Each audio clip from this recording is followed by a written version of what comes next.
11년 전 국회에서 1년 넘게 잠들어 있던 법안 하나가 들끓는 국민 분노로 통과됐는데요.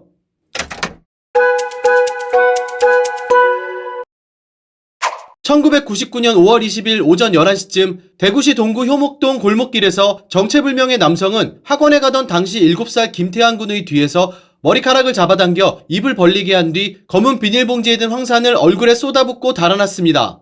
이 사건으로 태환 군은 두 눈을 잃고 식도와 기도가 타버렸으며 전신의 약 45%의 3도 화상을 입고 끔찍한 고통을 겪다 사건 49일 만에 폐혈증으로 결국 숨을 거뒀는데요.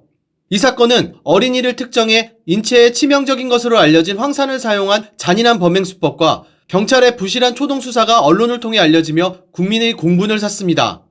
나무위키와 관련 보도에 따르면 당시 수사 중이던 경찰은 범인 검거를 위해 태환 군의 어머니에게 태환 군의 말이면 된다, 태환이한테 물어보라고 말했고, 이 말을 들은 태환 군의 어머니는 캠코더와 녹음 장비 등을 직접 준비해 사건 5일 만에 깨어나 고통스러워하는 태환이에게 질문을 하고 답을 듣는 방식으로 총 300분 분량의 음성을 녹취한 것으로 알려졌는데요. 하지만 당시 수사를 담당했던 경찰은 기도와 식도가 타버리는 고통 속에서 힘겹게 얻어낸 진술을 전달하자 부모의 유도 진술에 의한 것이기에 신빙성이 없다며 이를 묵살하고, 사건 직전 태환 군과 같이 놀았던 친구의 증언도 태환 군 친구가 지능이 약간 낮기 때문에 믿지 못한다고 무시했던 것으로 전해졌습니다. 참고로 증언을 한 태환 군의 친구는 지능이 낮은 것이 아닌 청각장애가 있어 말을 약간 어눌하게 할 뿐 지능이 낮지 않은 것으로 이후 방송을 통해 밝혀졌는데요.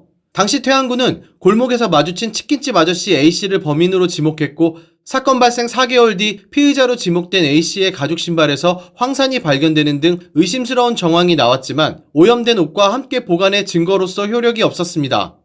A씨는 경찰 조사에서 테러 당시 가게에서 태환아 하는 소리와 함께 의학하는 비명을 듣고 밖으로 나왔더니 태환 군이 골목을 나와 전봇대 앞에 기대고 있는 것을 봤다고 진술한 것으로 알려졌는데요.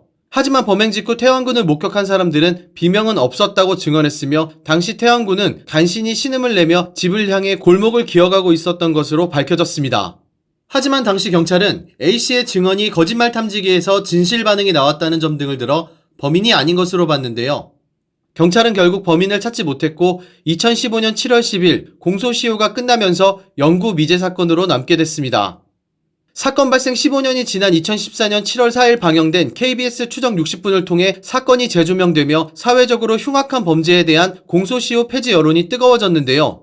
국회는 2014년 3월부터 국회에 계류돼 있던 살인죄 공소시효 폐지 법안을 이듬해인 2015년 7월 24일 일명 태환이 법이라는 이름으로 통과시켰습니다.